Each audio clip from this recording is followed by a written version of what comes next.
The rain was relentless that night, mirroring the storm brewing inside me. I sat hunched in our living room, the soft glow of the vintage Tiffany lamp, a gift from my grandmother, barely piercing the gloom. A half-empty bottle of amber ale warmed in my hand, a poor substitute for the warmth that had long since vanished from this room. My gaze was fixed on the framed photo on the mantelpiece. It was from our wedding day, 5 years ago. Me, grinning like an idiot, utterly besotted. Sarah, radiant in her ivory dress, her eyes sparkling with what I'd believed was genuine, unadulterated love. The kind you read about in dusty novels, the kind that promised a lifetime of shared sunsets and intertwined dreams. Now, all I saw in that image were expertly crafted lies. Sarah and I had been a couple since our junior year of college. She was the fiery, ambitious one, a whirlwind of energy and raw intellect. I was the grounding force, the quiet observer, the artist who preferred the solitary comfort of a canvas and brush to the cutthroat world of boardroom meetings. My freelance design business, while not providing the lavish lifestyle Sarah craved, was enough. It allowed me to create websites and branding for small, local companies, pursue my artistic passions, and maintain a certain level of autonomy over my time and energy. Sarah, on the other hand, breathed success. She devoured it, craved it, fueled herself with it. She worked tirelessly at Apex Solutions, a high-powered marketing firm with a reputation for ruthless efficiency and even more ruthless ambition.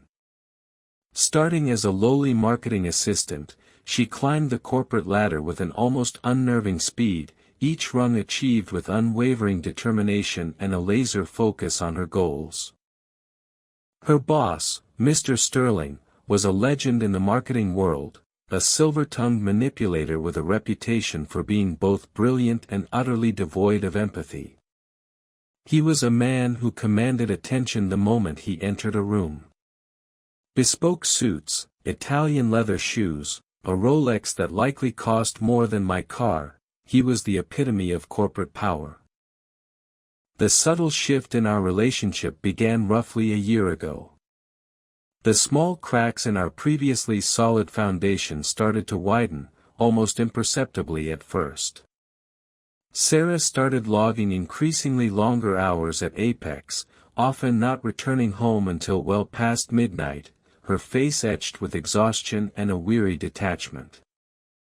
"Just a lot of pressure at work, David," she'd mutter, dismissing my increasingly anxious inquiries with a dismissive wave of her hand. Our once vibrant conversations dwindled to terse exchanges, our cherished date nights became increasingly infrequent, and the spark that had once ignited our relationship began to flicker and fade. I tried to rationalize it, attributing her behavior to the relentless demands of her job, the pressures of the corporate rat race.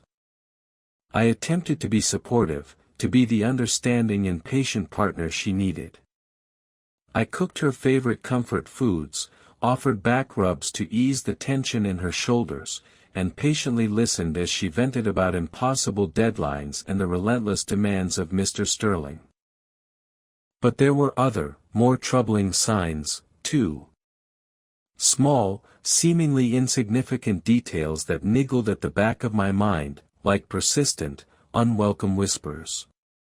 An expensive designer handbag that I hadn't purchased and couldn't recall her mentioning, a suspiciously vague and evasive answer when I dared to inquire about the details of her day at Apex, a guarded expression in her usually open and expressive eyes that I couldn't quite decipher.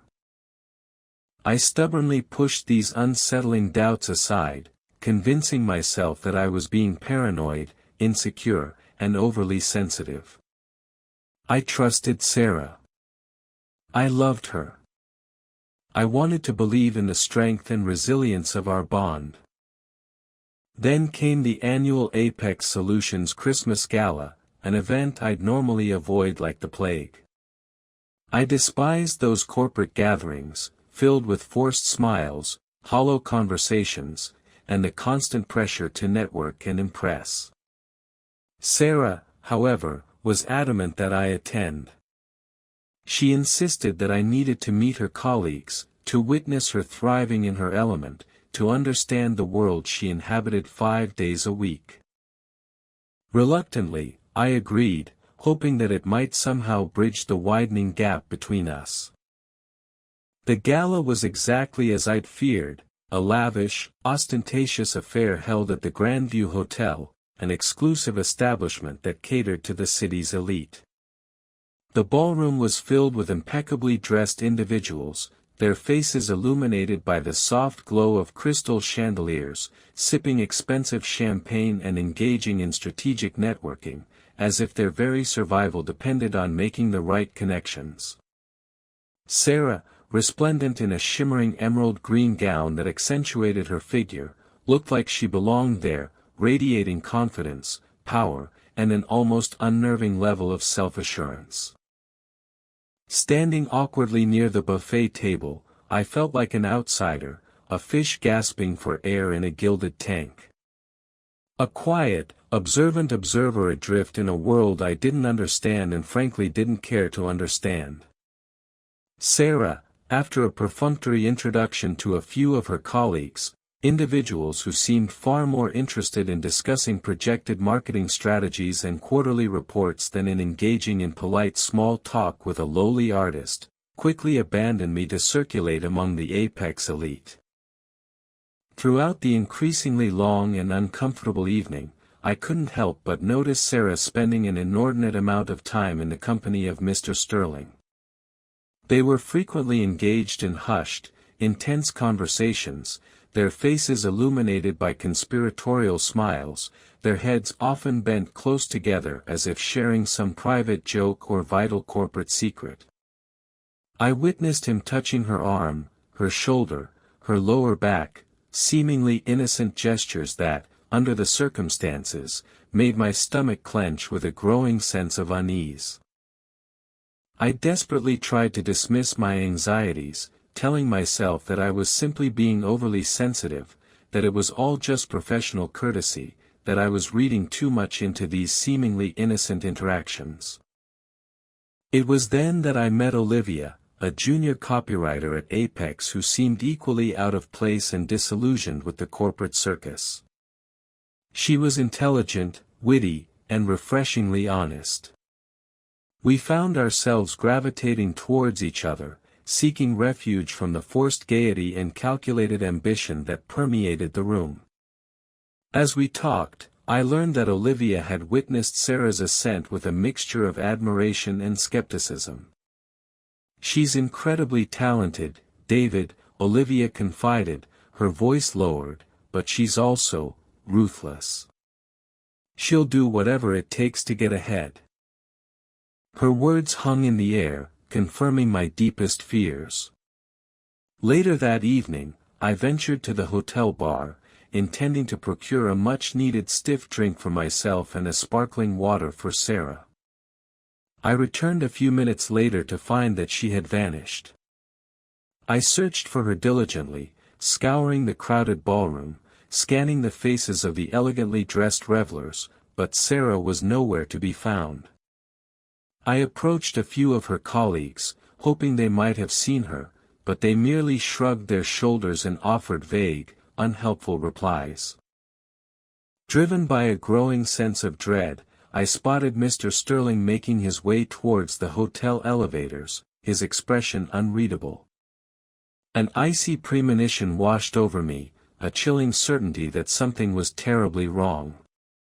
I followed him, my heart pounding in my chest with a frantic, desperate rhythm. He stopped at the floor housing the hotel's exclusive executive suites.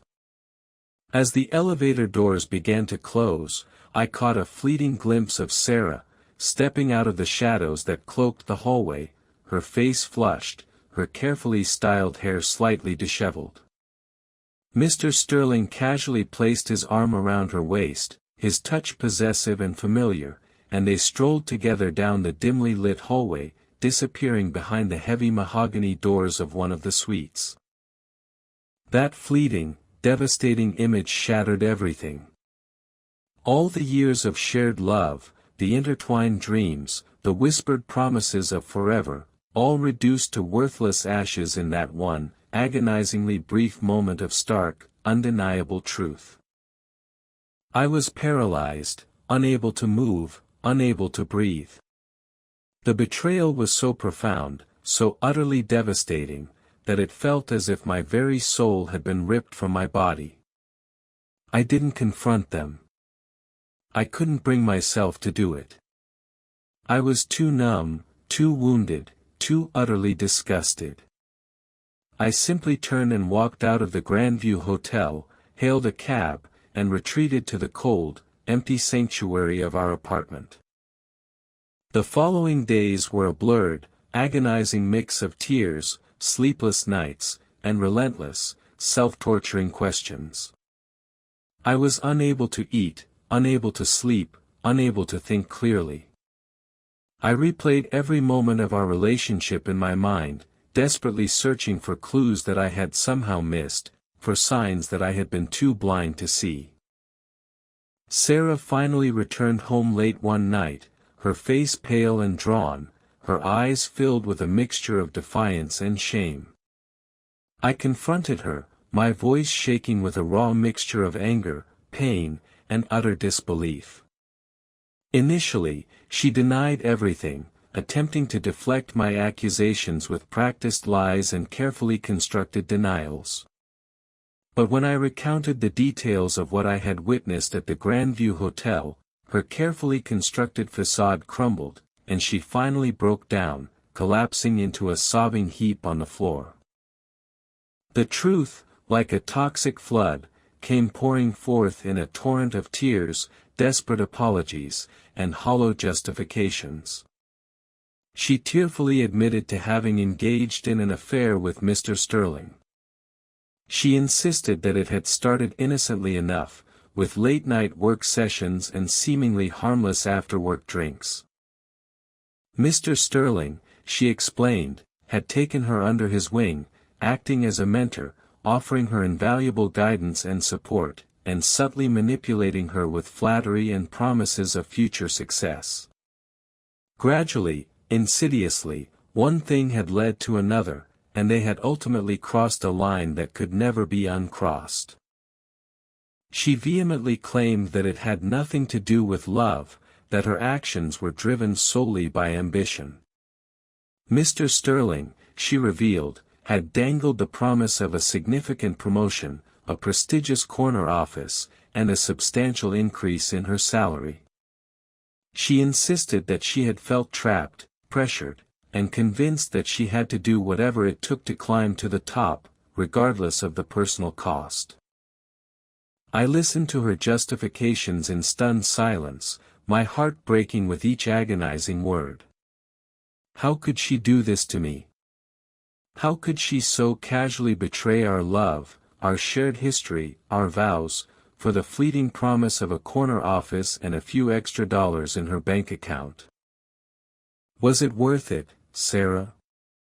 I finally managed to ask, my voice barely a whisper, choked with unshed tears and a profound sense of loss.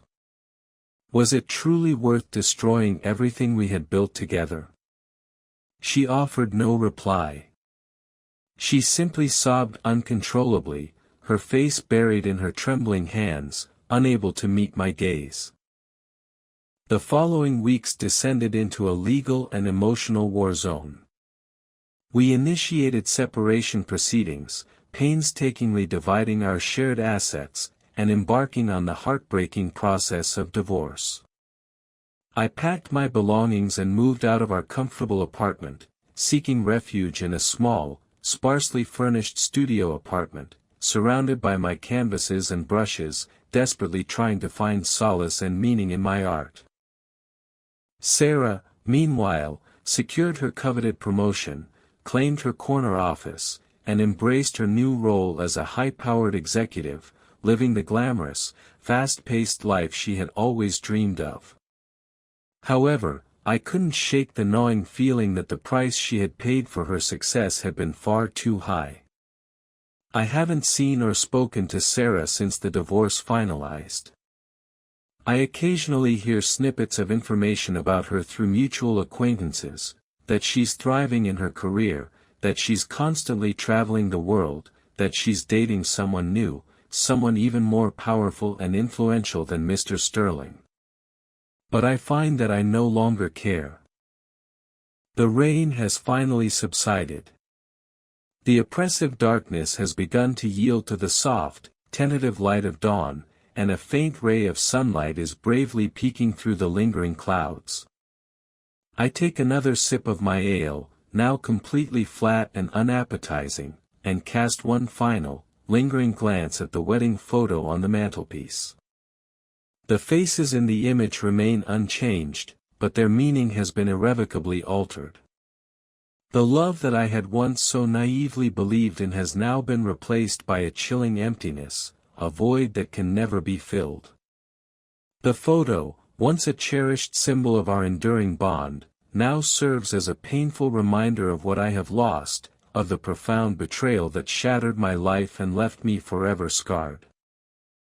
But as the first rays of dawn illuminate the room, I realize that the photo is also a testament to my resilience, my strength, my ability to endure. I may be deeply wounded, but I am not broken.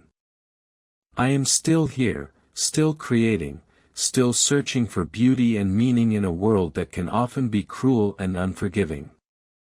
And perhaps, someday, I will find someone who loves me for who I truly am, someone who values genuine connection and unwavering honesty above fleeting ambition and hollow promises of success in the corner office.